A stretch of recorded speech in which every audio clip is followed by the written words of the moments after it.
Le blues est un genre musical qui a eu un énorme impact sur l'histoire de la musique du XXe siècle. À lui seul, il est responsable d'innovations mélodiques, rythmiques, harmoniques et structurelles, rien que ça. Quand on sait que toutes ces innovations sont l'œuvre de pauvres esclaves noirs n'ayant reçu aucune éducation scolaire ou musicale classique, c'est encore plus impressionnant. Le blues apparaît au cours du XIXe siècle aux États-Unis, principalement dans les États du Sud comme le Mississippi. En effet, ces vastes territoires comptaient beaucoup de plantations et il fallait énormément de main-d'œuvre pour les cultiver. On y rencontrait donc une très grande population d'esclaves, originaires du continent africain, et qui avaient conservé certaines traditions musicales africaines comme le chant responsorial et les work songs.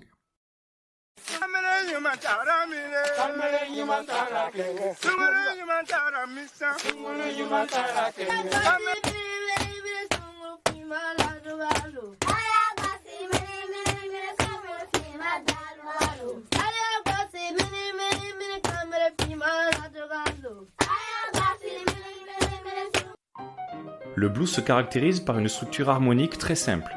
Seulement 3 accords sont nécessaires pour constituer une suite de 12 mesures. C'est ce que l'on appelle une grille.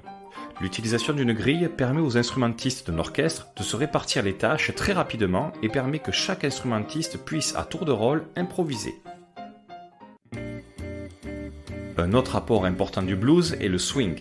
Swinger en anglais signifie se balancer, mais on pourrait le traduire plutôt par boiter. C'est donc un boitement rythmique que les musiciens vont opérer. Le swing ne s'écrit pas sur la partition. C'est de l'ordre de l'interprétation personnelle. Cela donne une certaine souplesse rythmique et accentue un caractère nonchalant.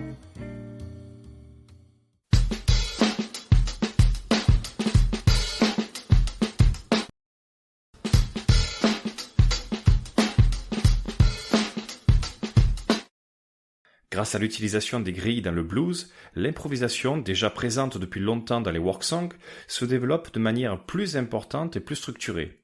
Improviser, c'est l'art d'inventer sur le moment une mélodie sans avoir à réfléchir à l'avance ce que l'on va jouer. Ce n'est pas du tout comme faire n'importe quoi, car pour improviser correctement, il faut une très grande maîtrise de son instrument. Cette couleur sonore si particulière à la musique blues provient de cet aspect imparfait et brouillon.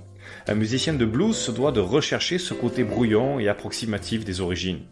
Son jeu, qui peut être très virtuose, peut compter étonnamment des fausses notes. Mais ces fausses notes sont en réalité faites exprès, et donc, ne pouvant pas être qualifiées de fausses notes, on les a appelées des blue notes.